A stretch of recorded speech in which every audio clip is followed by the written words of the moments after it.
On commence, vous avez toujours, vous connaissez la règle du jeu. Oh, bah, c'est là qui vont enfin le cours en live. Non, tu me fais des mains, tu fais, ah, vous êtes plus petit qu'à la télé. Hein, comme ça, non. Alors, on continue cette semaine avec un sujet très important. Comme toujours, on part du texte, on essaie de réfléchir ensemble et de voir un petit peu où ça va nous emmener. C'est la page de la semaine, il se passe beaucoup de choses. Entre autres, on nous raconte l'épisode de Myriam et Aaron. Donc, Myriam et Aaron, qui étaient effectivement la grande sœur et le grand frère de Moshe Rabbeinu, et qui à un moment vont se parler, vont se retrouver les deux, et vont dire au fond, pourquoi est-ce que Moshe il a décidé de se séparer. C'est que Moshe il a pris une femme qui s'appelait Tzipora, et Moshe a décidé de se séparer à un moment de Tzipora. Pourquoi? Parce que Dieu venait se révéler de façon impromptue à Moshe. N'importe quel moment, Dieu pouvait dire à Moshe, Moshe, viens maintenant, je dois avoir une discussion avec toi. Et Moshe a fait une réflexion, il dit, imagine que je suis avec ma femme, et à ce moment-là, Dieu m'appelle, je dois venir tout de suite, je ne peux pas aller parler à Dieu. Donc Moshe prend la décision de se séparer de sa femme. Myriam n'arrive pas à comprendre ce qu'a fait Moshe. Elle a fait une raison tout simple. Il lui a dit, regarde, moi, je suis une prophétesse, Myriam. Toi, Aaron, tu es prophète. Et on n'a jamais eu à se séparer de nos conjoints. Et donc, de deux choses d'une, soit Moshe a tort de se séparer de sa femme, ou alors nous, on doit se séparer de notre conjoint, mais pourquoi est-ce qu'il y aurait une différence dans la façon de se comporter de Moshe, notre façon à nous, vu que Dieu nous parle à nous aussi, et donc on devrait faire la même chose. À ce moment-là, Dieu va venir et va se révéler à Myriam et Aaron, et va leur faire une remontrance, va leur dire, écoutez, vous savez quoi, la façon dont vous êtes parlé à Moshe, mon serviteur, vous êtes complètement planté, vous n'avez rien compris, et même à ce moment-là, Myriam, pour avoir parlé comme ça de Moshe, Myriam va avoir la tsaharat, va avoir une lèpre, va avoir une maladie de peau, qui va l'obliger à rester 7 jours sur le côté du camp. Elle va devoir sortir du camp, parler avec personne pendant 7 jours, et pendant ces 7 jours, tout le peuple juif va l'attendre, comme ça, en attendant que Myriam guérisse et va pouvoir continuer. Alors, il faut savoir que d'après pas mal de sages, on a un commandement positif de la Torah, de se souvenir, Zachor, que ce que Hachem, souviens-toi, ce que Hachem a fait à Myriam.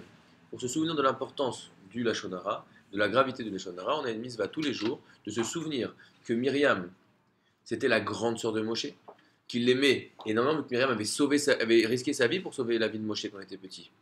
C'est sa grande sœur.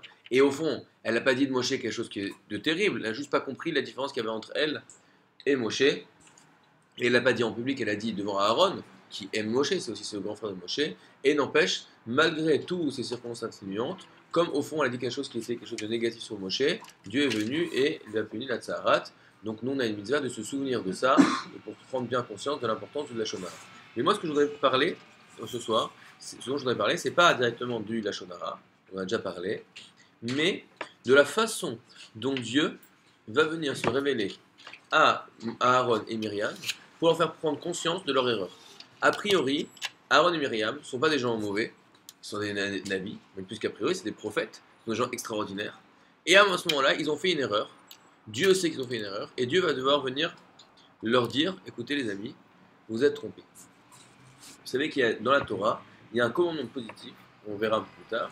Quand on voit quelqu'un qui a un manquement, qui n'a pas un comportement qui est ce qu'il devrait être, on a un commandement de la Torah d'aller de lui faire ce qu'on appelle une remontrance, une torera. Alors, on lit le texte. Vayomer Adonai pitom el Moshe vel Aaron vel Myriam tseu sheloshtechem el oel moed vetseu sheloshtam. Dieu à un moment se révèle de façon impromptue et leur dit Moshe, Aaron, Myriam, tous les trois à mon bureau. Les trois arrivent et vont pour aller à Oel Moed. Vayered Adonai ve'amod anad vayeramod petach haoel vayikra Aaron ou Myriam vetseu shenehem. Et la présence divine vient devant la Oel Moed, devant la tente d'assignation, et appelle Aaron et Myriam pour leur venir en parler. Vayomer, il leur dit, c'est là que ça nous intéresse. Qu'est-ce qu'il leur dit? Shimona devarai. Écoutez, s'il vous plaît, mes paroles. Imiye neviachem Adonai bamara elav idvada bachalom. adabervo. Si je dois vous parler en tant que prophète, alors comment je vais me révéler à vous? Je vais venir dans un rêve. Quand vous allez dormir, je vais venir et en rêve, je vais me révéler, je vais vous dire des choses et vous allez voir ce que j'ai à vous dire. Loken avdi Moshe, ce n'est pas la même manière avec mon serviteur Moshe. Bechol betin neeman hu, lui, il est digne de confiance dans toute ma maison. PLP adaberbo, de bouche à bouche, face à face, je lui parle. Umare velo bechidot utmunat Adonai yabit. Et moi, quand je lui parle pas par énigme, mais je lui parle de façon directe, comme toi et moi on parle. Comme ça, Dieu parle de façon claire à Moshe. Ou Madoua lo yeretem ledaber berabdi Moshe. Et pourquoi n'avez-vous pas eu peur de parler, vous n'avez pas craint de parler comme ça de mon serviteur Moshe? Veichar af Adonai bam vayelar. Et à ce moment-là, Dieu s'est mis en colère contre, façon de parler, contre Aaron et Myriam. Donc vient un Dieu et leur dit, écoutez, vous êtes trompés parce que vous pensez qu'il n'y a pas de différence entre vous et Moshe. Sachez qu'il y a une grande différence, c'est qu'avec Moshe, je lui parle face à face et à n'importe quel moment, je veux venir comme, là je vous parle, c'est le rapport que j'ai avec Moshe. Alors que vous, quand je vais venir vous faire des allusions sur des messages que je veux vous faire passer, ce n'est absolument pas la même chose que quand je parle avec Moshe où je lui parle comme deux personnes qui parleraient. D'accord. Mais il y a un petit détail. Au début, avant d'introduire, Dieu va nous dire la chose suivante. Vayomer, Shimru na. Écoutez, na. Nous dit Rashi. Shimru na devarai, écoutez mes paroles. En na, et là, la shon bakasha. Le mot na, en hébreu, ça vient, en hébreu, les gens diraient nous, ok, mais c'est pas comme ça. Na la asad karvekar, na le chabod et apeléphonim, na c'est s'il vous plaît. Le mot na, c'est je te fais une demande. Donc Dieu vient et il va venir leur faire un reproche, vous êtes trompés, et il se gêne pas pour leur dire ce qu'il a à leur dire. Et il est en colère. Quand on dit que Dieu est en colère, évidemment, c'est pas que Dieu est tout rouge, mais c'est qu'il montre un regard de colère, un visage de colère à nous. Donc nous, eux, ils ont vu Dieu en colère.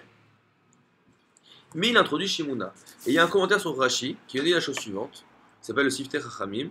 Il dit ça. Veit paresh Hashem, excusez-moi. Ok. Af shechara af Hashem bam. Moshe Katou Besamour, Vayechav av Hashem. Bien que Dieu se soit mis en colère contre eux, comme on va le lire juste après, et Dieu s'est mis en colère, donc on l'a vu. Imkolze, malgré cela, Diber imaem belashon racha ou belashon bakasha. Bien qu'il était en colère avec eux, il leur a parlé avec un langage doux et avec un langage de demande. Il leur a dit poliment, écoutez, vraiment je suis désolé, je dois vous dire quelque chose. Alors qu'il était en colère, il ne s'est pas gêné pour le dire, mais il a introduit sa façon de parler, il a enrobé son message dans une forme qui était douce et dans de demande. Kalvachomer, à plus forte raison, les Bassar Vadam, pour un être fait de chair et de sang, chez Tzaret Liot Tamid Dvarav Benachat Velo Bekaas, que toutes ces paroles doivent toujours être dans le calme et dans la douceur, et pas dans la colère. Donc quand Dieu vient parler à Aaron et Myriam, il va leur faire une remontrance, et il est énervé, et il ne se gêne pas, mais il va enrober son message. La question pourquoi est-ce que Dieu a besoin de venir enrober son message à ce moment-là? Est-ce que vraiment, vous pensez à un moment, que Aaron et Myriam n'auraient pas écouté ce que Dieu avait à leur dire? C'est des Nevi'im, c'est des prophètes. Un prophète, si c'est Dieu qui vient et qui te parle par prophétie, t'as pas vraiment trop le choix d'aller à droite à gauche. Dieu te dit tu t'es trompé. Et quand Dieu te dit trompé, qu'est-ce que tu fais? Je regrette, je me suis trompé, je fais tchouva et on continue. Donc pourquoi est-ce qu'à ce moment-là, Dieu a besoin de venir prendre des pincettes et leur expliquer, écoutez, vous savez, s'il vous plaît, écoutez-moi, ne le prenez pas mal, mais je voulais vous dire que. Pourquoi est-ce que Dieu fait ça? C'est peut-être pour montrer que derrière la raison, c'est une bonne raison. Parce que quand tu dis de manière définitive et en colère à quelqu'un, c'est comme ça, c'est pas autrement, l'autre il peut accepter juste limite par déférence, parce que là, c'est Akadosh Baruch Hu qui leur parle, donc ils sont obligés de le respecter. Mais c'est pas pour autant qu'ils vont comprendre que derrière, Tout à fait. c'était Alors, mal ce qu'ils faisaient. Alors, bien fait. Maintenant, il y a quand même une grande différence. C'est que parfois, il y a ton boss qui dit quelque chose, bah, tu es énervé contre ton boss, mais tu fais ce qu'il te dit, il n'y a pas le choix. Il dit, ah, c'est nul ce que tu as fait, bah, je recommence à zéro. Je pense que c'est lui qui est un nul, mais n'empêche que je vais le reprendre à zéro.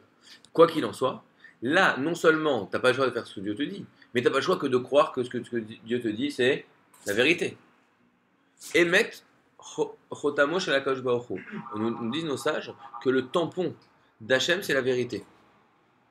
C'est-à-dire que de venir dire que quand Dieu vient parler à des hommes, ça s'appelle quoi? De la prophétie, de la névoie. Un avis qui ne croirait pas en sa prophétie que Dieu lui donne, c'est problématique.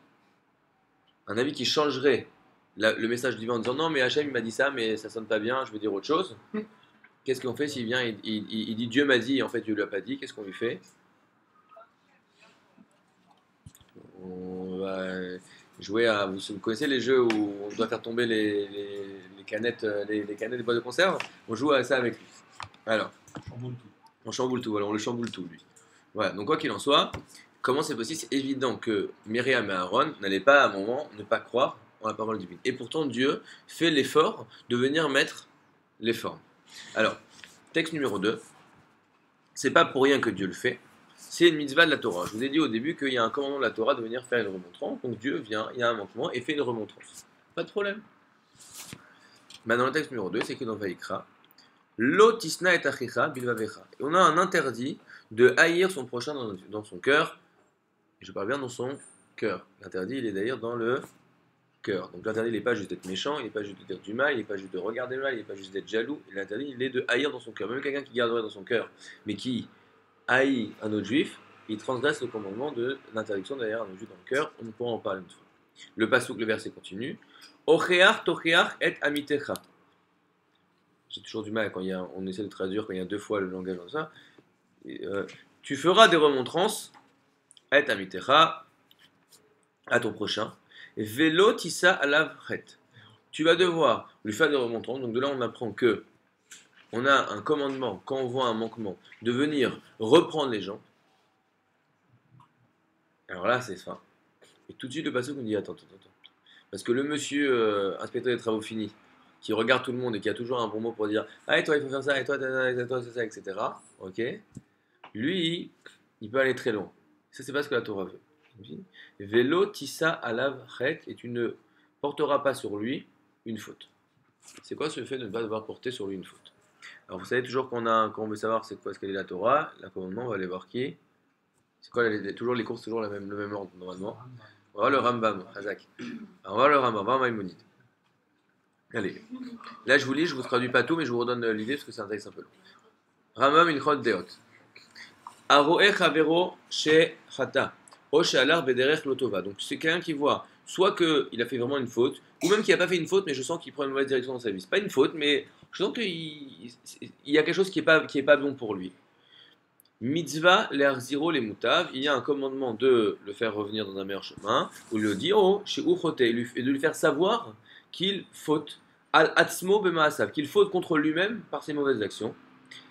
Chez Neymar, ochiar tochiar et amitecha, comme il dit dans la Torah, remonter, tu remonteras à ton prochain, tu feras des remontrances à ton prochain. Amochiar et travero, ben bedvarim chez beno leveno, ben varim chez beno leven amakom. Celui qui va faire une remontrance à son prochain, que ce soit dans une chose qui est entre ce qu'il a fait vis-à-vis de lui-même ou vis-à-vis de Dieu, d'accord? Donc de là on apprend qu'il y a une remontrance, que ce soit que la personne m'a fait du mal à moi, ou qu'elle a eu un mauvais comportement vis-à-vis de Dieu, ou vis-à-vis de quelqu'un d'autre. Sarir leochicho beno levenatso. Première chose, il faut pas lui faire une remontrance en public, parce que tu vas lui faire honte. Donc je vais le prendre dans un coin et dire écoute, il faut que je te parle. Très bien. Veidaberlo benachat ou belashon raka. Il va lui parler calmement et avec un langage doux.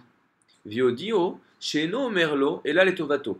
Et il va lui faire savoir, comme tu as bien dit, que l'autre il comprenne qu'il ne le dit que pour son bien et pas parce que je suis énervé contre toi, parce que je t'en veux, parce que je pense que tu es un nul. Non, pour ton bien. Il a violé chayer olamaba pour pouvoir lui permettre d'arriver au monde futur. que si tu as un mauvais comportement, tu es en train de plomber ta vie. Reprends-toi en main. Pourquoi? Parce que je t'aime. Exactement. Im kibel mimeno mutav, et s'il accepte, c'est bien. Ve im lav yochichu pam shniya ou shlishit. Et si il n'accepte pas, il faut recommencer. Et s'il n'accepte pas, il faut recommencer. Vechem tamid chayav adam leochicho ad sheikau achote veomar lo eni shomea, jusqu'à que celui qui faute, il arrive, il le frappe et il lui dit, ça m'intéresse pas tes histoires, va-t'en. L'école chez Efshar Beado Limchot Veeno Moché, et ça c'est un point important. Et toute chose qui aurait pu avoir la possibilité de lui faire une remontrance, et il ne lui a pas fait une remontrance. Ou nit pas be'avon elu kivan chez Efshar Lo Limchot Bahem, et c'est lui-même qui va venir recevoir les fautes que l'autre fait. Je les prends sur mon compte. Pourquoi? Parce que j'aurais pu le faire arrêter et je ne l'ai pas fait. Donc voilà. Donc d'un côté, quand je vois quelqu'un qui faute, c'est très important de quoi? De vous faire une remontrance. Parce que si je ne le fais pas, c'est de ma faute qu'il continue à fauter. Parce que sûrement si je lui avais parlé, il aurait arrêté de faire la faute. Par contre, continue le Rambam. Amoria et Travero, Trila, Loïdaberlo Kachot. Au début, il ne va pas lui parler de façon dure. Ad, chez Aklimenu, chez Neymar, et il ne va pas lui parler de façon dure jusqu'à que ça lui fasse honte et que l'autre il soit honteux de ce que tu lui as dit. Si j'arrive et je te dis, franchement, hier quand tu l'as parlé à l'autre, j'avais honte pour toi. Quoi.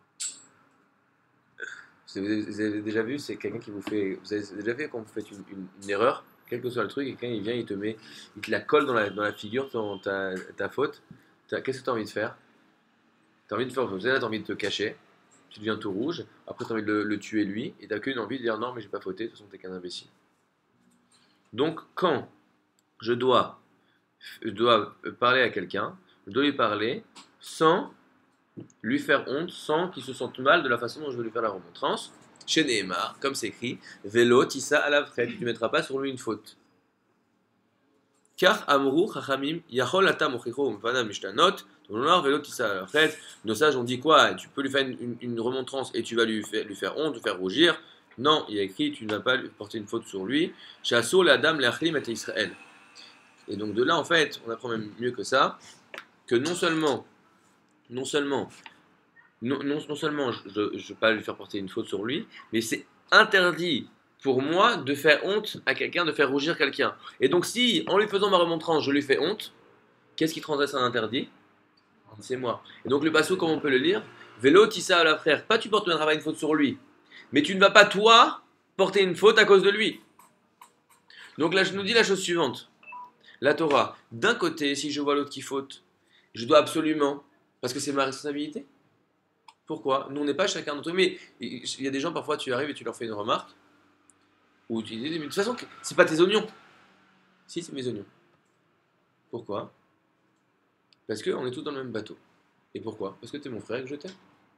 Tu vois, j'ai vu, j'étais dans l'avion, il y avait comme ça un rébé chassid, et il y avait je sais pas, un jeune comme ça, il dit viens faire vite avec nous. Et le jeune dit non, ça m'intéresse pas. Et le rébé commence à insister. Non mais viens avec nous. Viens avec nous. Et on essaie, écoute, il a répondu gentiment, mais tu m'embêtes. Je t'ai dit que je veux pas, pourquoi tu insistes? Et même moi j'étais mal à l'aise, je dis pourquoi est-ce qu'il insiste? Il a dit quelque chose de très joli. Je ne sais pas si c'est ça qu'il faut faire ou pas ça qu'il faut faire. Je ne suis pas en train de parler du cas, mais en tout cas, c'était joli parce que c'était vrai. Il dit, mais parce que tu es mon frère et je t'aime. Pas shoot. Et si c'est vrai, BMS, t'as un peu mal. Tu dis, ah, bon, d'accord. Et pas parce que je crois que je suis mieux que toi, parce que je trouve que t'es pas bien, parce que vraiment, je t'aime. D'un coup, on a envie. Je raconte une petite histoire, parce que je l'aime bien cette histoire, elle est jolie. Enfin, on sait avec le cours, mais jolie cette histoire de Rav David Grossman. Vous savez, Rav David Grossman, celui qui a l'occasion, pourquoi je parle de lui? Parce qu'à chaque fois que je parle de lui, déjà, même moi, je me sens mieux. De voir toute personne qui a eu l'occasion de rencontrer Rav David Grossman, je vous conseille, si vous savez qu'il est quelque part, allez le voir. Vous lui serrez la main pour les hommes, enfin, vous le regardez, faites une bracha, je vous assure, pendant une demi-heure, tu voles sur un petit nuage, et ton seul et unique but dans la vie, c'est d'être quelqu'un de bien. Il dégorge tellement d'amour, ce monsieur, que c'est extraordinaire. Tu as juste envie de vouloir être quelqu'un de super. Donc, quoi qu'il en soit, au tout début de sa carrière, c'était un jeune rabbin, je fais très vite, mais elle est très jolie cette histoire. Il était à Mea Shearim, dans un monde ultra orthodoxe, il n'a jamais vu un juif non rejeté de sa vie, mais il a dit écoute, c'est pas normal que nous on évolue là, il y a plein de juifs qui ne savent même pas c'est quoi la Torah. Moi je veux aller enseigner la Torah aux juifs non religieux. Bon, j'ai jamais vu ça, il venait de se marier, il était un jeune, il avait 18 ans, je crois, ou 20 ans. Bon, il dit, moi, c'est où l'endroit le plus horrible d'Israël? On lui dit, tu vas dans le nord, à, euh, à Migdal Haemek. Il y avait là-bas, ils avaient envoyé, bon, c'est toute une histoire, l'intégration, c'était pas très bien fait, etc. Il y avait pas mal, un peu de, la petite mafia de quartier, pas la mafia dure, la petite mafia. Et les petits voyous comme ça, mais pas des gens, pas la mafia, les fusils, mais la mafia, bon. Bon, il y avait plein d'histoires, il descendait dans les boîtes de nuit, il a fait sortir les gens, etc. Mais un jour, il a vu qu'il avançait pas. Il a dit, mais dis-moi, c'est qui le patron de la mafia ici? On dit, c'est ce bonhomme-là. Il arrive, il frappe à la porte. Le bonhomme ouvre la porte. Shalom, shalom. Il voit un rabbin. Qu'est-ce que tu fais là? Il dit, bonjour, je voudrais que tu fasses tchouva. Il lui claque la porte au nez et il repart. Bon, qu'est-ce qu'il fait le Rav Grossman? Il toque à la porte. Il ouvre, qu'est-ce que tu veux? Bonjour, je voudrais que tu fasses tchouva. Et il claque la corde en plus au nez, le chapeau il tombe. Il reste le chapeau, il remet le chapeau. Il frappe à la porte, sourire. Bonjour, qu'est-ce que tu veux? Bonjour, je voudrais que tu fasses tchouva. Et là il s'énerve. Qu'est-ce qu'il fait? Il le prend, il l'attrape, il le jette par terre. Il se relève, il enlève le truc, il enlève le chapeau, il frappe à la porte. Top, top, top. Et là, c'était comme ça. C'était un juif. Il dit, qu'est-ce que je vais faire? Je vais pas le frapper, c'est un rabbin quand même. Rentre. Et il commence à discuter. Et il discute, il dit, mais je comprends pas, toi c'était ça ton but dans la vie d'être le patron, le parrain de la pègre locale, c'était ça ton but? Il dit, non, écoute, quand j'étais petit, tu sais, ouais, ça t'intéresse pas, dis-moi. Il y a, tu sais, il y avait le monsieur avec le bus qui venait et qui nous amenait à l'école. Mon rêve c'était d'être chauffeur de bus, d'amener les enfants à l'école. Il dit, bah super, fais ça. Mais attends, tu te moques de moi, t'as vu, aujourd'hui je suis mes d'art, j'ai un truc, etc. Et en plus, tu sais que d'acheter un bus, c'était à l'époque, c'était il y a longtemps, tu sais comment ça coûte? D'acheter, de conseiller une Trevra, etc. Moi, j'ai pas d'investir comme ça, je sais pas, plus d'un million de shekels, 1 million de shekels pour lancer ce business, etc. Laisse tomber. Et là, le Rav Grossman, juste pour les résultats, ils avaient aussi, c'est le minag dans les milieux orthodoxes, que quand on se marie, les parents et tout, et de la famille, c'est de trouver de l'argent pour acheter un appartement pour le jeune couple. Et tu sais quoi? Mon père et mon oncle, ils m'ont laissé de l'argent pour acheter, pour acheter un appartement. Cet argent-là, je te le donne, va t'acheter un bus. Et donc Rav Grossman a donné comme ça des centaines de milliers de shekels à ce monsieur qui était patron de la pègre. Et avec cet argent-là, je sais pas ce qu'il a fait, je crois qu'il a monté son truc, il a arrêté de donner la pègre. Et donc de là, tout le truc a été complètement, c'est parti en miettes. Et de là, il a monté des centres, etc. pour les orphelins, etc. Avec les mecs, un truc extraordinaire. Donc ça pour dire que quoi, s'il est rentré, il a dit, mais je fais pas ça parce que je te juge, je fais ça parce que Bémet, je t'aime. La preuve, je suis prêt, pour que tu changes pour ton bien, je suis prêt à te donner ce qui était à moi. C'est juste la petite parenthèse. Donc quoi qu'il en soit, on voit que la Torah c'est quelque chose de, à la fois très important, mais à la fois, il faut faire très attention quand je fais la remontrance à quelqu'un. Je dois mettre toutes les formes, parce que si je ne le fais pas de la bonne manière, que la personne a honte de ma remontrance, alors je transgresse un interdit de la Torah, et c'est moi qui prends la faute. À tel point que même Dieu, quand il va pour faire une remontrance à 2 prophètes, il se sent le besoin de venir mettre les formes, Shimouna, écoutez-moi, s'il vous plaît, etc. Mais de quoi il a peur, Dieu? Quand moi je vais dire à mon copain, je peux comprendre. Il croit que je le crois mieux que lui, qu'en fait je le juge, qu'en fait j'ai rien compris, et que j'ai mal analysé ce qui s'est passé, etc. Mais quand Dieu il parle, qu'est-ce que tu peux croire que tu s'est trompé, Dieu? Dieu il a dit la vérité. Alors, la question de ce soir, c'est d'essayer de voir qu'est-ce qui peut se passer dans la tête de ce bonhomme quand on lui fait une remontrance. Pour ça, je voudrais vous amener à voir le texte numéro 4. Pour renforcer ça, un peu plus loin, on va voir qu'au moment de sa mort, juste avant, Vaï Barbaim Shana, Be'ashte Asa Chodesh, Bechad Chodesh, à la fin de 40e année, donc les 40 ans qui sont dans le désert, qu'est-ce qui va se passer à Moshe? Yada Ben Kadash, et Merhaba, Moshe va mourir. Juste avant de mourir, Moshe va rassembler tout le peuple. Diber Moshe le Ben Israël, Kechol Asher Tziva Hashem Oto Elem. Il va leur parler et il va commencer à les reprendre. Ah, ça fait 40 ans, je vous avais dit de faire ça, vous m'avez pas écouté, là vous êtes rebellés, là vous êtes... Pendant 40 ans il s'est tué. Et juste avant de mourir, Moshe va commencer à leur dresser la liste de toutes les erreurs qu'ils ont faites. Pourquoi est-ce que Moshe a attendu jusqu'au dernier jour pour leur faire des remontrances? Viens, Rashi nous explique. Merci Rashi. Melamed, ça vient nous apprendre. Chez l'Ochichan et la Samour Lemita. Ça vient nous apprendre qu'il ne leur a fait de remontrances qu'au moment où il s'approchait du moment de sa mort. Mimi Lamad, d'où est-ce qu'il a appris qu'il fallait faire comme ça? Mi Yaakov, de Yaakov, notre père Jacob. Chez l'Ochiach et Banav, il n'a pas fait de remontrance à ses enfants. Et là, pardon. Et là, Samour Lemita. Il n'a fait la remontrance à ses enfants que quand il est venu, quand il était sur son lit de mort.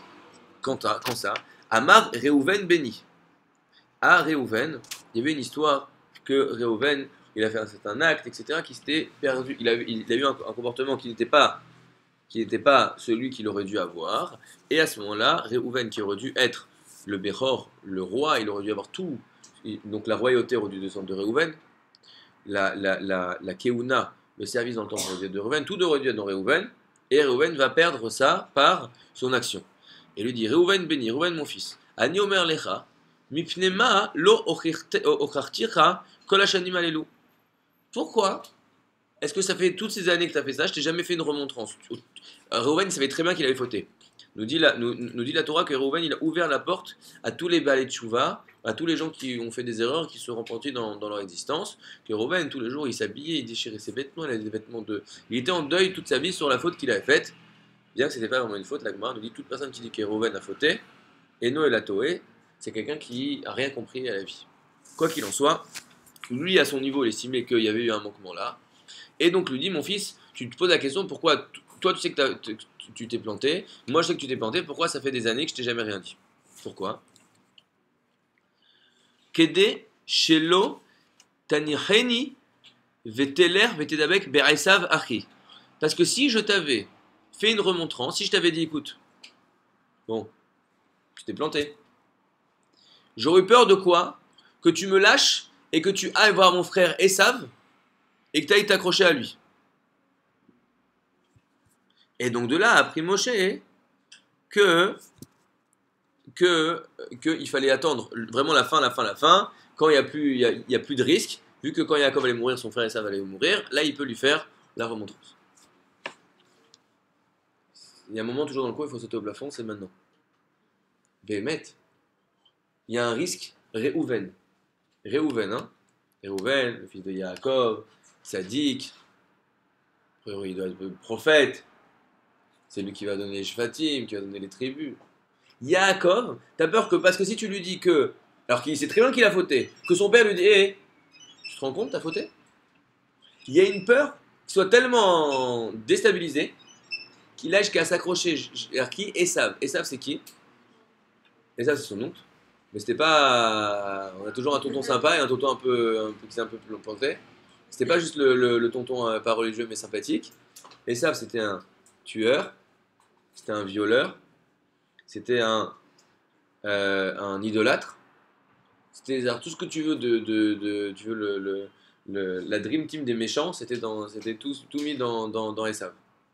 Reuven, il va passer d'être accroché à Jacob, la vérité, Dieu toute la journée, de la Torah. C'est un juif ultra orthodoxe, mais pas ultra orthodoxe qui se plante, ultra orthodoxe Bémet. Je suis pas en train de dire qu'il avait une kippa comme celle-là. Bémet, il avait un lien avec Hachem 100%, et en une seconde, parce que son père il va lui dire bon, on a compris que c'était pas bien ce que t'as fait. Il va faire quoi? Ah ouais! Je laisse tout tomber. Il y en a une grande table, je peux pas faire comme ça. Ok, il renverse la table. Il se rase la tête, il se met un anneau, et il commence à tuer, violer, se prosterner dans des idoles. Mais mec, vraiment, il y a ce peur. Et pourtant, Jacob, il a vraiment peur de ça. Et même Moshe, il a aussi peur de ça avec tout son peuple. Moi, j'ai une question. C'est peut-être par rapport, ok, c'était des gens qui étaient ils donnaient des distribués, etc. Mais l'importance de la faute qu'ils ont fait quand même, c'est pas, il a cassé un van dans la maison, on l'a grondé, etc. Ils ont quand même envoyé leur frère. Alors justement, alors, il a fait. Juste que c'est pas sur cette faute-là. C'est pas ça. Paras Kamaim. Il nous dit, c'est pas sur cette faute-là qu'il va lui faire la remontrance, parce que là, c'est pas que pour Reuven. D'ailleurs que Reuven, d'ailleurs que Reuven, il n'était pas exactement le même statut que ses frères dans la faute. La faute qu'il a faite, pour tout expliquer, d'après c'est un peu compliqué, c'est quoi la faute, c'est la mort de Rachel, quand Rachel elle est décédée. Reuven, c'est le fils de Léa. Le fils de Léa, le fils de Léa. Et donc quand Rachel est décédée, donc, vous savez qu'il y avait plusieurs femmes Yaakov. Donc il est allé, il avait des tantes, c'est-à-dire il ne les vidait pas tous dans la même chambre, toutes ces femmes. Donc chacune avait sa tante. D'accord, exactement. Mais donc, il allait, le père, donc Yaakov, de chambre, de maison en maison, de temps en temps, chacun avait sa tante. Mais la tante principale de Yaakov, c'était chez Rachel. Quand Rachel est décédée, est venu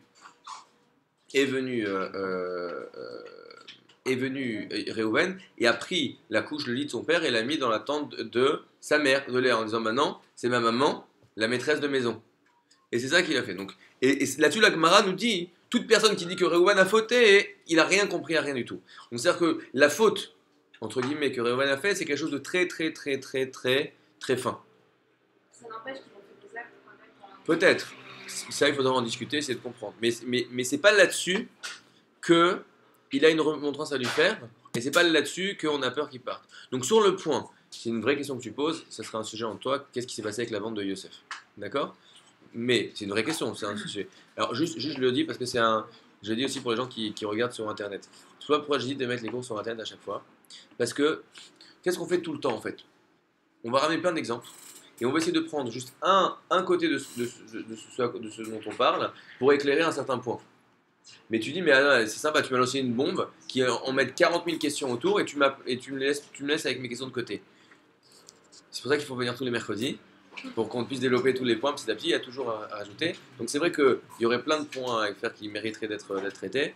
Là, on va juste prendre ce point. Donc en tout cas, le Midrash nous dit que Jacob a eu très peur de venir reprendre. Et même quand il le reprend, il ne dit pas que c'est ta faute, tu n'aurais pas dû prendre la couche. Il dit juste, tu as un an pressé.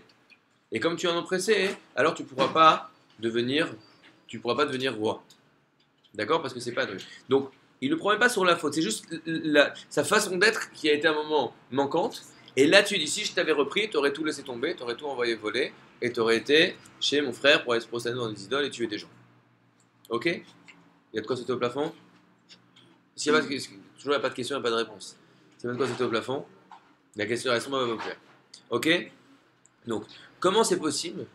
Encore une fois, on voit qu'avec une remontrance, même la plus petite des remontrances, et encore une fois, quand Yaakov, il lui fait vraiment la remontrance avant de sa vie, il lui fait qu'une allusion. Il lui dit pas t'as fait ça, etc. C'est une allusion.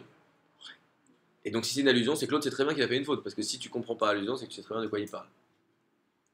Et c'est Yaakov, il lui dit pas de façon ultra crue. Et il sait qu'il faut mettre les formes. N'empêche qu'il dit même avec tout ce que je fais, j'ai peur que si je te reprends un petit peu, tu vas tout envoyer voler. Qu'est-ce qui se passe? C'est quoi cette remontrance? Juste avancer comme ça. Ok. Alors, pour comprendre ça, il faut comprendre c'est quoi vraiment une remontrance. C'est quoi vraiment une remontrance en fait? Quoi une remontrance? Quand quelqu'un fait une faute, je lui dis t'as fait une faute. Si j'ai brûlé un feu, le flic il met un PV, ça s'appelle une remontrance. Je fais une faute, j'ai brûlé le feu, il met un PV, il m'a dit que t'as brûlé le feu, c'est une remontrance? C'est une punition. C'est une punition. Alors une punition c'est une remontrance. Alors on reprend le texte numéro 5. Le texte numéro 5 il nous parle de la chose suivante. Que quand, donc vous savez comme tu as très bien dit, Yosef est parti en Égypte, ses frères pensaient qu'il était décédé, et Yosef va devenir roi d'Égypte, vice-roi d'Égypte. Ses frères viennent, ils ne savent pas qu'ils sont en face de Yosef, et Yosef va prendre le petit frère Binyamin, il va se retrouver embêté, etc. Donc en tout cas, il va avoir devant Yosef tous les frères qui pensent qu'ils ont affaire au roi d'Égypte. Et à ce moment-là, Yosef dit tout le monde sort, tous les serviteurs, il reste juste avec ses frères, et il dit Ani Yosef, je suis Yosef.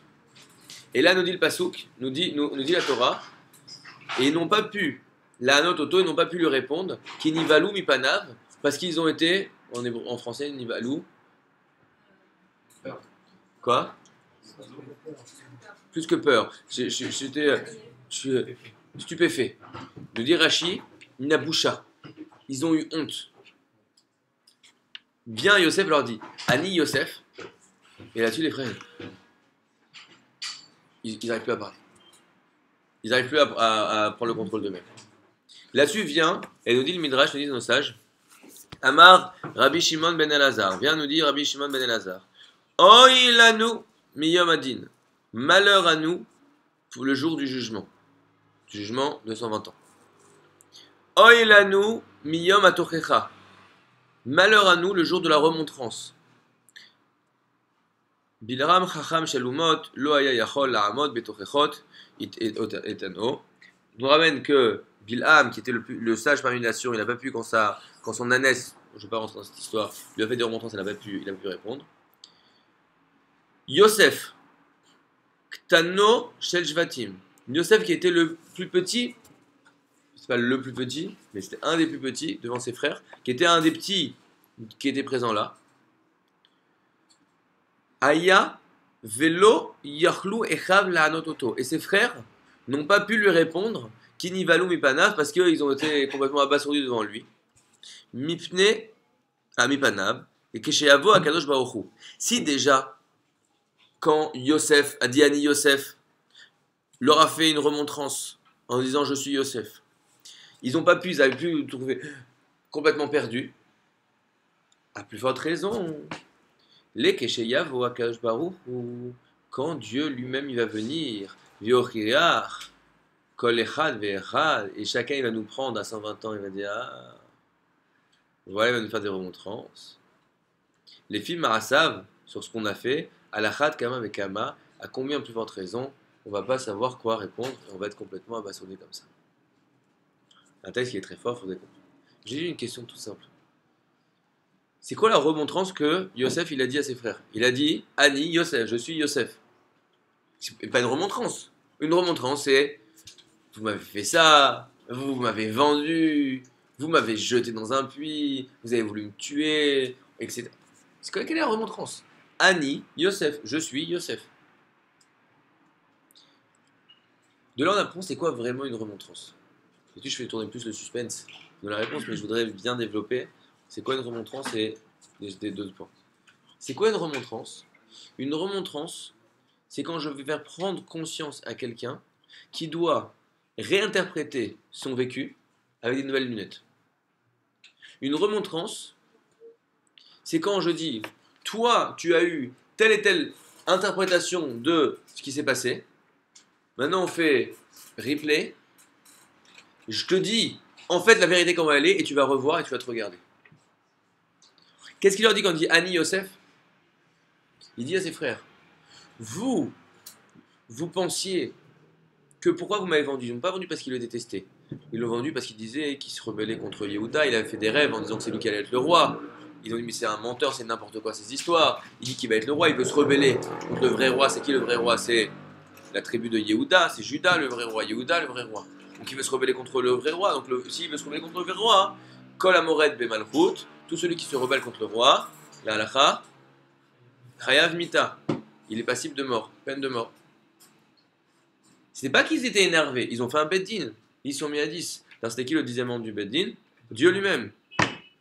Ils ont regardé, halacha, on est un beddin, on a un tribunal, ce monsieur s'est rebellé contre Judas en disant que c'était lui qui allait être le roi. Chayav Mita.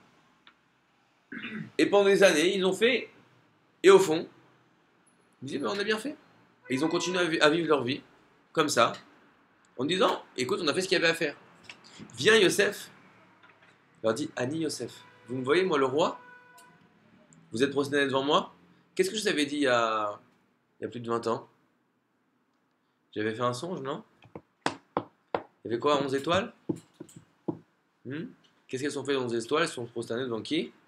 Devant moi? Ah ouais, je suis un menteur? J'étais pas un prophète? C'était pas vrai ce que je vous avais dit, je me suis rebellé? Ani Yosef, vous êtes prosterné devant moi, c'est moi qui vous nourris, c'est moi qui suis au-dessus. Dieu m'avait parlé. Et c'est quoi la Tochecha? C'est qu'à ce moment-là, les frères vont, et ils revoient toute leur vie, ils revoient le film de leur vie, ils se disent, mais qu'est-ce que j'ai fait là? Mais qu'est-ce que j'ai dit? Mais je me suis trompé, ils vont revoir tout ce qui s'est passé en relisant avec la nouvelle information qu'ils ont eue. C'est ça qui vient nous dire Rabbi Shimon ben Elazar, on dit qu'une personne, quand elle va arriver à 120 ans, qu'est-ce qui va se passer? Quoi que Dieu il va venir, il va le fouetter avec un truc en feu? Il va dire, il va lui taper sur l'épaule, il va dire, Eps, Ani Hachem. Et là, il va relire toute sa vie. Mais pourquoi j'ai fait ça? Mais t'es fou! C'est comme si c'était déjà arrivé. Tu fais un examen, tu es content, tu as fait l'examen, etc. Tu as passé 6 heures, c'est un truc hyper important que ça. Tu sors et tu discutes avec les gens. Il fait ah ouais, t'as vu la réponse, la question numéro 4 t'as vu le piège nul là sur les trucs. Et là, tu revois les 6 heures d'examen. Tu vois, on fait oh, mais non. Et là, qu'est-ce que tu fais? Tu as envie de faire? De courir, de retourner dans la salle et de fermer. Et la porte, elle est fermée. Ça s'appelle comment? Vous savez à Saint-Valentin qu'on s'appelle ça? Le Gainam. Le Gainam, c'est Hachem qui dit Heps, Ani Hachem. Et il revoit le film de sa vie et il dit ah, il veut retourner. On lui dit non. La Tochecha, la remontrance, c'est quoi? La remontrance, c'est quand tu vas prendre conscience que tu as vécu ta vie en te basant sur des fondamentaux qui étaient tordus. Et que tu as pris des décisions en te basant sur des hypothèses qui n'étaient pas les bonnes. Ça, c'est une remontrance. Alors de là, on peut comprendre.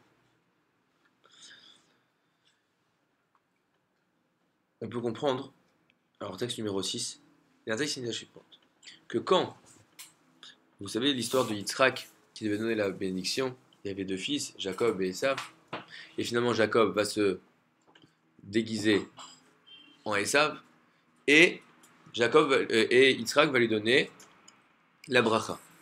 Ensuite vient Esav, dit bonjour papa, je suis Esav, donne-moi la bracha, et là, Yitzhak se rend compte qu'il s'est trompé, qu'il a donné la bracha à Yaakov et pas à Esav comme il le pensait. Ok, on connaît l'histoire est claire? Nous dit la Torah, texte numéro 6.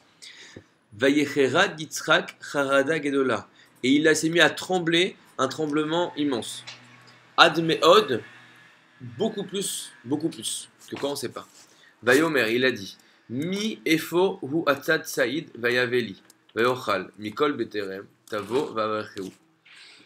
Qui est celui qui est venu, qui m'a donné à manger et que j'ai béni avant que tu viennes? Gamba Oriye, que celui-là, je signe que celui que j'ai béni, je le bénis vraiment. C'est quoi ce tremblement immense, jusqu'à Admeod, immensément, qu'il a eu Yitzhak? Nous dit texte numéro 7, nous dit dans le Midrash, Yecherad Yitzhak Rada Gedola Admeod. Il a eu un tremblement immense. Amar Rabbi Chama Berabi Chanina. Meod, c'est quoi très grand? Meod Micharada Shecharad Al-Gabe Amizber. Il a plus tremblé à ce moment-là. Nous disent nos sages que comme si l'enfer s'était ouvert sous ses pieds. Et il a plus tremblé à ce moment-là que ce qu'il a tremblé quand son père, au moment de la Kahat Yitzhak, au moment de la ligature d'Yitzhak, quand son père est venu avec le couteau pour aller le sacrifier. On dit qu'à ce moment-là, les cieux se sont ouverts et il a vu tous les anges qui étaient comme ça jusqu'au trône de gloire avec son père avec le couteau comme ça. Il a tremblé quand il s'est rendu compte qu'il n'avait pas béni le bon enfant. Il a eu une terreur encore plus grande que le jour où son père était avec un couteau et que les cieux se sont ouverts au-dessus de lui. Pourquoi? Parce qu'il a fait une erreur? Ben non, il dit Gamma Oriye. En fait, j'avais raison, je le bénis. Alors pourquoi est-ce qu'il a tremblé? Parce qu'il a reçu une Tochecha. Quelle Tochecha il a reçue? Toute sa vie, pourquoi Yitzhak, il peut donner la bracha qui veut. Pourquoi il veut donner la bracha à Esav? Parce que Béhémet, vraiment, Yitzhak, il avait regardé le comportement de son fils Yaakov et de son fils Esav, et Béhémet, vraiment, Yitzhak pensait que la bénédiction devait revenir à son fils Esav. Toute sa vie, il a construit sa vie en disant qui va porter le message de mon père Abraham et va construire le peuple juif jusqu'à la fin des temps et va recevoir la Torah? C'est qui? C'est mon petit Esavelé? Je sais pas comment est-ce qu'on dirait. Ok? Et sa bouche? Ok? Et sa bouche? C'est lui mon petit chouchou. Esavu, c'est bien? Ok. Là, c'est Esaü, tu vois, c'est de là. Quoi qu'il en soit, toute sa vie, il l'a construit en se disant qui est dans le droit chemin, qui a, pas que ce sera des hommes qui n'est pas dans le droit chemin, mais qui va porter le message, qui a compris mon message, c'est Esav. Et à ce moment-là, il se rend compte qu'en fait, Hachem a fait les choses pour que qui reçoit la bénédiction? Yaakov. Et même il dit, Gamma Oriye, c'est vrai. Mais quoi, au même moment, il se rend compte que toute sa vie, il l'a construit sur une erreur. Et à ce moment-là, il ressent un tremblement qui est plus grand que quand le ciel s'est ouvert avec son père qui va lui mettre le couteau. Parce que de se prendre conscience que j'ai construit ma vie dans une mauvaise direction, c'est quelque chose qui pour une personne un désastre. Si tu détruis quand les frères, il leur dit Ani Yosef, ils se rencontrent pendant des années, Nivalum Panav, ils n'arrivent même plus à reprendre leur esprit.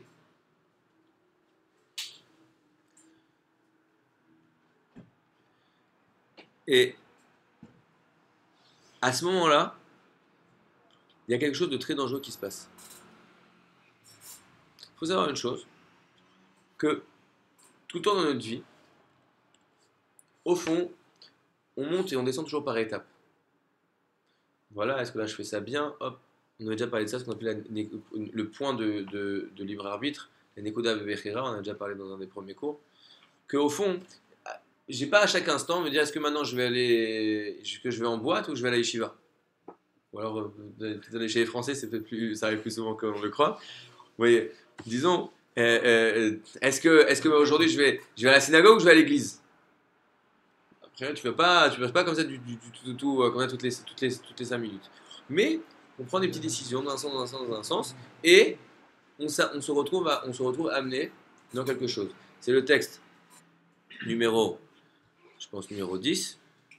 Il nous dit, on a déjà cité très souvent ce passage de la Gemara Shabbat, Shekar ou Manuto Shalet Serara. Comme ça, c'est sa façon de procéder au mauvais penchant. Ayom Omerlo Asekar. Aujourd'hui, il lui dit à l'homme, fais comme ça. Ou le Machar, et demain, il lui dit Omerlo Asekar, et il fait cela. Aujourd'hui, il lui fait cela, demain, il lui dit fais cela. Hache Omerlo Avodazara, Veoler, Veovetch, qui lui dit prosterne-toi devant les idoles. Et il se prosterne. Mais comment est-ce qu'il arrive? J'arrive, je lui dis vas-y, prosterne-toi devant une idole, saute par la fenêtre. Je comprends, vous êtes fou, monsieur. Comment il fait, non? Il va dire doucement, doucement. Ouais, le rabbin, de toute façon, il sait pas bien se comporter. De toute façon, le rabbin est pas mieux que moi. J'ai vu à la télé que les rabbins, c'est des sales types. J'arrivais plus à la synagogue. Je vais étudier tout seul. Bah, écoute, on n'a pas toute la vérité. Je vais réfléchir à d'autres choses, etc. etc. Je vais parler à ça, je vais m'intéresser, tac, tac, tac, tac. Et il se retrouve, je sais pas où, à se prosterner devant des idoles. C'est-à-dire que le Yetzirah, il peut pas venir d'un coup et te dire, va et tue-le. Qu'est-ce qu'il te dit? Il te dit, ouais, il se la joue quand même. Et le dans ton cœur, qu'on m'a dit, c'est intérêt derrière dans ton cœur. Ne fais rien, juste, tu l'aimes pas trop. Bon, ça va, je l'aime pas trop. Après, il va te dire, bon, ce sale type comme ça, exact, tu vas pas non plus dire du bien de lui. Tu dis la shonara. Après, tu dis, ouais, bah non, s'il perd de l'argent, tu vas pas aller faire, s'il y a son âne, ou si je dois l'aider à faire un truc, je vais pas aller sortir pour aller l'aider celui-là. S'il perd un truc, je vais pas lui ramener. Et je vais commencer à le jalouser. Et je vais commencer à dire du mal de lui. Je vais commencer à salir sa réputation. S'il m'énerve, je vais le frapper. Et s'il m'énerve trop, je vais le tuer. Le Yetzirah, il te prend, te tire. Il attrape le petit bout de la pelote et il tire doucement, doucement, doucement. Il ne va pas venir prendre le milieu de la pelote s'il n'a pas tout déroulé d'abord. Comme ça, il travaille le Yetzirah. Par contre, il y a des moments dans la vie où ça ne marche pas comme ça. Il y a un texte, il y a plein d'exemples, peut-être on verra les autres exemples, c'est joli, mais texte numéro 8. Vous connaissez toute l'histoire de Caïn et Abel? Alors je raconte l'histoire dans le texte. Vaï miket yabi, ce fut à la fin du temps de la période. Va y avait Caïn mipri Adama. À ce moment, Caïn, il a une idée. Nous dit le Ramban, il a compris dans le monde, il a compris que quoi? Que vu que c'est Hachem qui crée tout, Hachem a créé le monde, on avait déjà expliqué dans un cours, vous savez, ce cours sur le sacrifice. Que le but de l'existence, c'est de venir ramener tout à Dieu. Donc qu'est-ce qu'il fait? Il va prendre des fruits, et il va dire ces fruits-là, je vais les brûler pour Hachem, pour montrer que la matière, que tout a pour but de retourner vers Hachem. Bon? Ok, et il a même une chal Hachem, il a amené un sacrifice. Donc c'est Caïn qui arrive et qui comprend quelque chose de fondamental, l'existence qu'il doit y avoir des sacrifices dans le monde. Ce sur quoi va être basé tout le temple de Jérusalem, tout le Beth Amikdash. Donc il ne comprend pas une petite chose, il comprend quelque chose d'extrêmement profond qu'il y a à ce moment-là. Ve'evel, evigamou, bibechot sonno, ou mechalevehem. À ce moment-là, Evel dit mais c'est une super idée qu'Aaron a fait. Moi aussi, je vais prendre du bétail et je vais les amener en sacrifice vers Dieu. Vaïcha Adonai el Evel ve'el mintrato, ve'el Cain ve'el mintrato lo shah. Et à ce moment-là, Dieu va accepter, va recevoir le sacrifice de Evel, le petit frère, le deuxième, qui avait ramené le deuxième. Et le premier qui a eu l'idée, il dit non, ça ne m'intéresse pas. Vaïchar les Caïn me'od vaïpelu panav. À ce moment-là, c'était très difficile pour Caïn et sa tête est tombée, c'est-à-dire qu'il était complètement, il a déprimé. cette histoire. Vayomer Adonai el Caïn. Lui dit Dieu à Caïn, Lama cha'alecha, lama naflufanecha. J'ai deux problèmes avec toi. Pourquoi est-ce que tu es tellement triste? Et en plus, pourquoi est-ce que tu es déprimé comme ça? Je vois que tu es en train de t'enfermer sur ton problème. Alors, im tetiv se'et, mais si, et regarde, si maintenant tu comprends qu'il y a quelque chose qui n'était pas bien dans ton sacrifice. Au passage, c'était quoi? Qu'est-ce qui n'est pas bien dans son sacrifice? C'est qu'il avait pris, il y a beaucoup de choses, il explique, on peut en parler pendant très longtemps, mais les choses, c'est qu'il n'avait pas pris les plus beaux fruits. Alors que son frère Ével, il avait pris le plus beau de son bétail. En tout cas, si tu comprends et que maintenant tu t'améliores, c'est très bien. Ve'im lo tetiv, la fetach hatat rovet, ve'elecha teshukato, vata timsholbo. Donc en tout cas, il dit la chose suivante, que si tu t'améliores, c'est super. Si tu t'améliores pas, tu vas dans le mur. Ve'omer Caïn el hevel achiv, et nous dit la Torah, et à ce moment-là, Caïn est venu et a dit, on ne sait pas quoi, à son frère Ével, Va'i biotam basade, et ce fut quand ils étaient les deux dans le champ, Vayakom Caïn el Evel achiv va'ergeu, et il s'est levé contre son frère et l'a tué. C'est pas ce qu'il lui a dit, c'est pas ce qui s'est passé, il arrive, il le tue. Il nous dit, vous savez qu'il y a plusieurs targums, il y a plusieurs traductions de la Torah. Un des targums, c'est Targum Yonatan ben Uziel. C'est traduit en araméen, je ne vais pas vous lire tout l'araméen, mais il vient et, normalement, il traduit quasiment mot à mot, mais là, il rajoute, entre guillemets, la partie manquante de l'histoire. Vayomer, il lui a dit quoi? Et il va te dire ce qu'il lui a dit à ce moment-là. Caïn. Caïn lui dit la chose suivante. C'est au milieu, n'essayez pas de le chercher.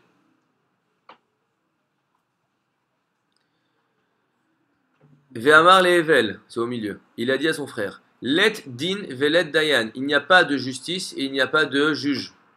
Velet alam achran, et il n'y a pas de bon futur. Ve'et lemitan agar tav le tzadekaya, et il n'y a pas de récompense pour les justes. Ve'et lemifara min rachaya, et il n'y a pas de punition pour les méchants. Via lui dit, il n'y a pas de Dieu. Il n'y a rien. Vient Caïn et va blasphémer, comme on dit en français, en disant que il n'y a pas de récompense, il n'y a pas de bon futur, il n'y a pas de Mashiach, Mashiach ne va pas venir, il n'y a pas de Torah, il n'y a rien du tout. Je peux savoir deux passages avant avec qui il parlait Caïn? Avec Dieu. Et trois passages avant, qu'est-ce qu'il avait fait Caïn? Caïn, il avait découvert qu'il fallait faire des sacrifices dans le monde. Donc Caïn, c'est quand même le fils de Adam Arishon, dans lequel Hachem avait mis tout ce qu'il y avait de bien, à tel point que quand les anges ont vu Adam Arishon, le papa de Caïn, ils ont voulu se prosterner devant lui et chanter une shira, chanter des louanges, ils ont cru que c'était Dieu. Son fils, qui n'est pas un nul non plus, il passe en une seconde d'une personne qui a compris tous les secrets du monde, mais il a juste eu un petit manquement, à quelqu'un qui va dire, il n'y a pas, c'est des bêtises, tout ça, moi j'y crois pas. Comment il est passé si vite? On a déjà dit que le laisser avant, il te dit doucement, doucement, doucement, doucement. Si à la fin de sa vie, il était tombé, on aurait compris. Mais quand il est passé du tout en une seconde, la réponse, c'est que quand une personne, qu'est-ce qu'il a fait Dieu? Il a fait une remontrance, une tochecha. Il a mis devant le truc, tu sais quoi? Tu as une mauvaise vision du monde, vu que tu n'as pas été capable d'apporter le bon sacrifice. C'est qu'il y a quelque chose qui t'a manqué. Il est tellement, comment dire, chara,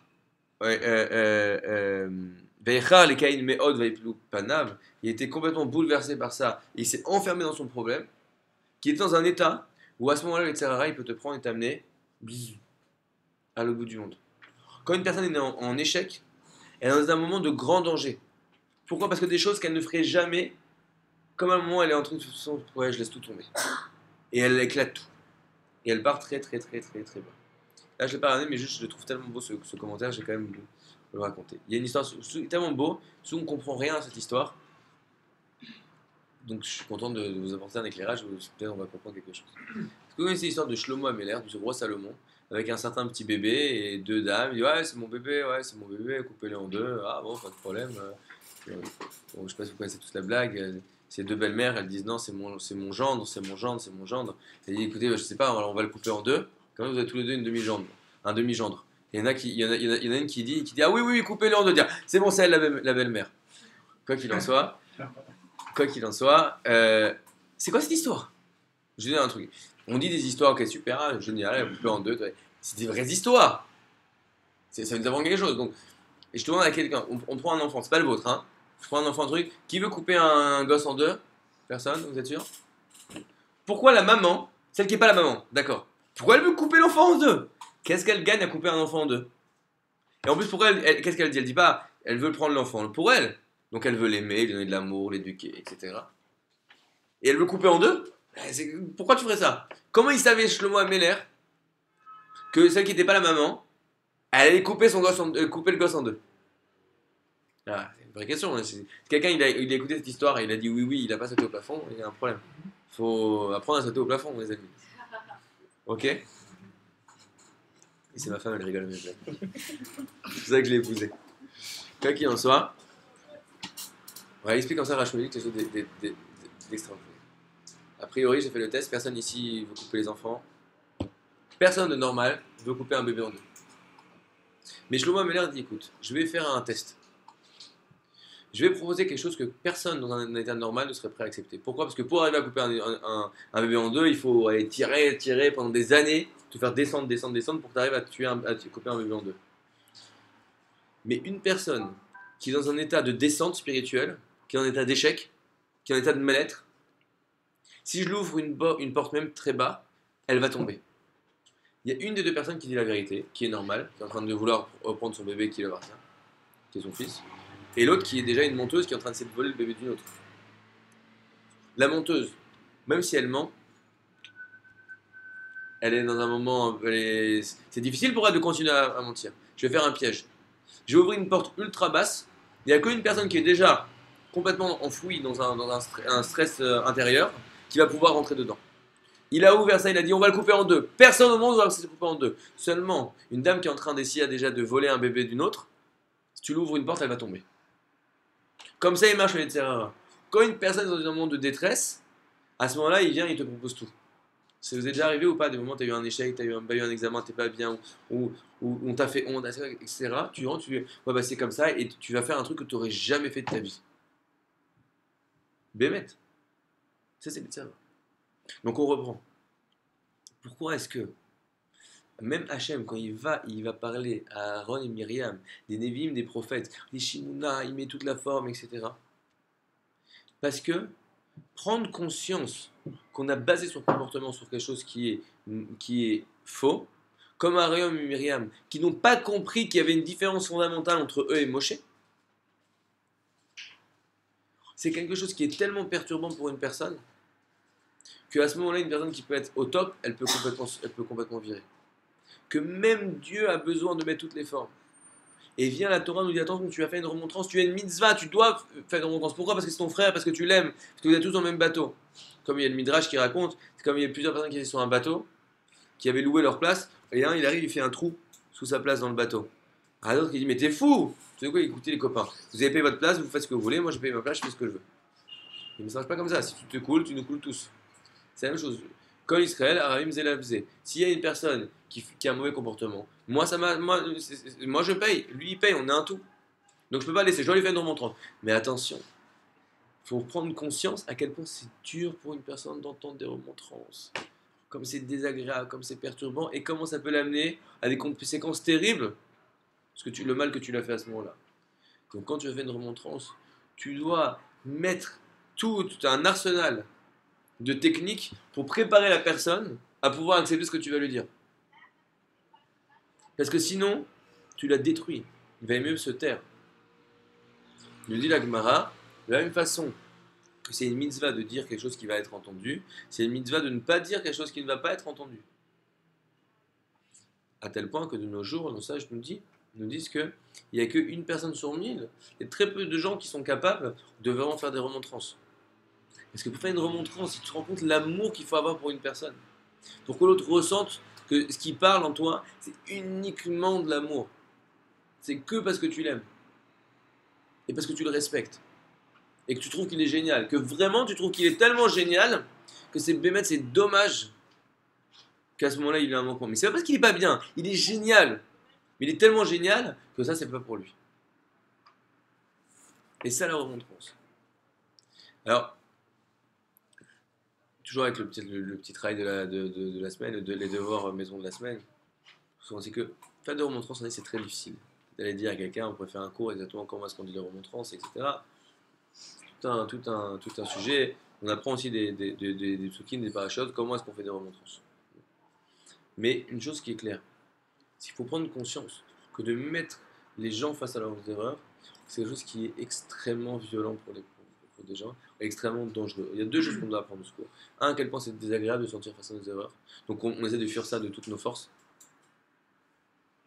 Il y a un texte, au passage, qui nous dit, vous savez, c'est quoi le Shabbat Agadol? Le Shabbat Agadol, c'était donc avant de sortir d'Égypte, les Juifs, donc Dieu dit aux Juifs, vous allez prendre des agneaux, merci, et vous allez leur faire un sacrifice. Maintenant, les agneaux, vous allez les prendre, vous allez les accrocher au pied du lit, devant la maison, et vous allez laisser comme ça 2-3 jours, et après vous allez leur faire la shrita, et vous allez les sacrifier. Dans les agneaux, c'était quoi? C'était les dieux des Égyptiens. Il faut imaginer les Juifs qui étaient esclaves, et encore il n'y a pas si longtemps en Égypte, qui sont encore en Égypte, il va leur mettre, il dit dis-moi, Chaim, pourquoi t'as accroché mon Dieu devant ton lit là? Ah ouais, je vais faire un méchoui. Mais c'est mon Dieu. Ah, mais je vais égorger ton Dieu. Les Juifs à ce moment-là, hein, ils ont fait une grande mission de Nefesh de prendre et devant ouvertement, ils ont dit on va égorger vos dieux. Mais bien nos sages nous disent une chose. Pourquoi Dieu a fait ça? Dieu a fait ça pour une punition, mida kenemek mida, à mesure pour mesure, de ce que les Égyptiens ont fait en Juifs. Qu'est-ce que les Égyptiens ont fait en Juifs? Nous dit le Midrash que les Égyptiens, quand les Juifs étaient esclaves, les Juifs ils avaient bien mangé et tout, les Juifs étaient morts de faim. Il dit Juif, va me chasser cette gazelle. Bon, il va, le Juif, il est crevé, il est malade, il arrive, il chasse. Il dit maintenant Juif, tu vas me là faire cuire dans un grand chaudron, tu vas bien sentir l'odeur, etc. Et après Juif, tu vas t'asseoir par terre, tu vas me regarder manger. Comme ça, ils faisaient les Égyptiens. Et vient, la Torah nous dit, ça, la punition qu'ils ont les Égyptiens, c'est quand les Juifs, de la même heure que le Juif, il bouillonnait pour manger et qu'il ne pouvait pas manger, les Égyptiens, ils bouillonnaient pour se venger qu'on avait tué leur Dieu, ils ne le faisaient pas. Je vous pose une question. Ça vous paraît vraiment l'un en face de l'autre? T'imagines quelqu'un qui meurt de faim? Je peux pas parler. Imagine quelqu'un qui meurt de faim et tu le laisses comme ça avec la nourriture et toutes les odeurs, il doit faire, il est fatigué, c'est lui qui a fait la cuisine, il doit regarder l'autre manger, comment il devient fou. Comment tu peux comparer ça avec le fait qu'ils allaient égorger les moutons? D'autant plus que, dans un autre texte, que les chiens savaient très bien que les moutons, c'était du n'importe quoi. Les agneaux, c'était du n'importe quoi. Ils savaient très bien. Mais n'empêche qu'ils s'étaient habitués, les trucs qu'ils faisaient ça. Pourquoi? Parce que quand tu mets quelqu'un, tu l'obliges à le mettre face à ses erreurs, face à ses mensonges, face à ses manquements, c'est terrible pour une personne. C'est terrible. Donc nous, on doit prendre conscience de ça, premièrement, pour savoir que ça demande un travail de se rendre compte des erreurs qu'on fait. Parce que quand on dit qu'un sage, c'est quelqu'un qui aime les remontrances. Pourquoi? Parce que c'est dur, mais vu qu'il veut progresser, ici dans la vie, le but c'est pas d'avoir raison, il veut vraiment progresser. Il m'a dit quelque chose, attends, même si peut-être qu'il a exagéré, peut-être qu'il sait pas, peut-être qu'il y a un 10% de vérité, alors je vais essayer de trouver ce que moi j'ai à apprendre de ça. Peut-être qu'il y a 100% de vérité, tant mieux. Si c'est quelqu'un d'important, quelqu'un qui réfléchit, quelqu'un d'intelligent, quelqu'un qui m'aime, il y a sûrement 100% de vérité, même si je le vois pas. Mais même si c'est n'importe qui dans la rue, peut-être 10% de vérité, il faut que je l'apprenne. Un sage, il aime la remontrance. Il aime les remontrances. Donc nous, on doit faire ça, on doit savoir que c'est un travail d'aimer la remontrance. La remontrance, pas que le bonhomme, il me dit, tu sais, t'es trompé. C'est quand la vie, elle me montre que je me trompe. Quand la vie me montre que je me trompe. C'est très difficile, c'est une remontrance. Donc moi, j'ai envie de tout laisser tomber parce que je veux pas me retrouver dans cet état comme ça. Mais non, le sage, il sait essayer de prendre ça, essayer d'apprendre et d'admettre qu'il s'est trompé. C'est une première chose. Deuxième chose, quand dans notre relation, nous raisonner avec les gens. Tu peux pas venir et dire aux gens, tu t'es trompé, t'es un nul, t'as eu ce sexe. Tu te rends compte comment c'est violent de dire quelque chose comme ça à quelqu'un? Et quand c'est dangereux de dire quelque chose comme ça à quelqu'un? Peut-être dans les cas où vraiment tu l'aimes et tu as une bonne façon de faire. Mais surtout la même chose. La bonne façon de faire de remontrance, c'est de dire, regarde comme t'es génial, regarde comme t'es super, regarde comme t'es capable, regarde comme t'es capable de faire du bien, etc. Et la personne toute seule, elle va se rendre compte que c'est des actions qui ne correspondent pas avec le niveau qu'elle devrait avoir.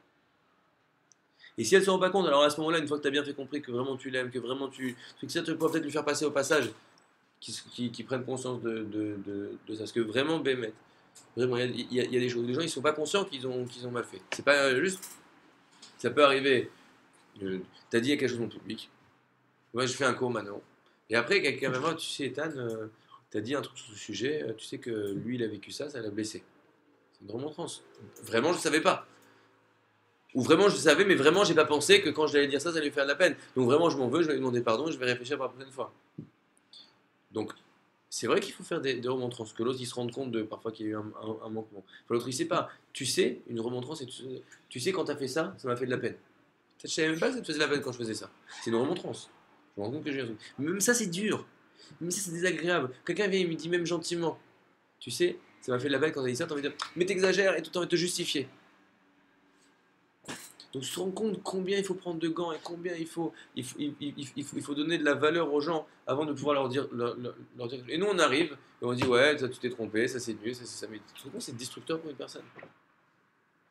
En fait, le travail de la semaine, c'est de faire attention dans les mots qu'on va dire à chaque personne. Et c'est vraiment de travailler pour voir le bien. Parce qu'il y a aussi une grande technique. On a dit ça plusieurs fois ici. Quand tu t'habitues à dire le bien, à voir le bien, aimer tes bien, aimer les gens qui sont bien, tu crées un monde de bien. Et travaille. T'es génial, t'es génial, t'es génial, t'es super, t'es top. On est tous top. Et parfois on a des manquements. D'accord, mais c'est d'autant plus grave qu'on est top. Donc c'est sûr qu'il faut les enlever ces manquements-là. Mais déjà il faut prendre conscience qu'on est giga top. Ça c'est la chose de la semaine. Et Bédat Hachem, qu'on ait le mérite de toujours prêter l'oreille dans une dynamique, de toujours dans une dynamique de vouloir progresser. Une personne qui comprend que sa vie, c'est le but de sa vie, c'est d'être le meilleur moi-même. Alors il va aimer les remontrances, il va aimer les remises en question, il va aimer les épreuves. C'est comme un sportif. Un sportif, il court et parfois il va se mettre des poids sur les jambes pour courir. Mais je comprends, tu courrais plus vite sans poids. Oui, mais mon but c'est pas d'arriver là-bas le plus vite possible. Mon but c'est d'être le meilleur coureur. Donc parfois il y a des obstacles, mais c'est comme ça qu'on progresse. Il faut pas chercher face aux difficultés. Il faut chercher dans les choses de la vie, comme quoi, ça peut m'éveiller à ceci, ça peut me faire. Toute la vie, elle peut être une grande remontrance. Toute la vie, elle peut nous faire prendre conscience qu'il y a des choses qu'on n'avait pas compris. De bonne façon, qu'on ne soit pas obligé d'arriver à 120 ans et que quand on me tape sur l'épaule, à ce moment-là, on se rend compte qu'on n'a pas été dans le chemin qu'on aurait dû prendre.